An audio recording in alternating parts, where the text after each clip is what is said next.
Саламатсыздар. Мен сіздермен бүгін өте дәмді және тез жасалынатын кетчуптың рецептісімен бөлісемін. Бұған бірінші мен банкымды, қақпағымды зарарсыздандырып дайындап аламын және керек заттарымды дайындап қоямын. Помидор, алма, пияз.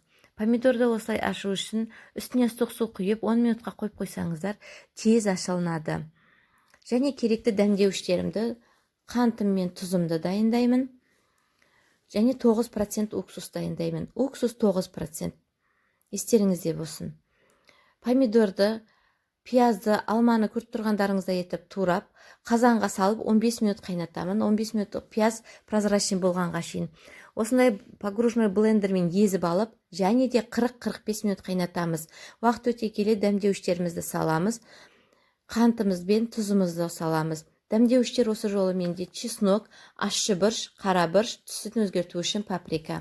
Дәмдеуішті өздеріңіздің дәмдеріңізге қарай өзгертуге болады. Және әр қарай жасағанда әртүрлі дәмдеуіш жасасаңыз, әртүрлі кетчуп болып шығады.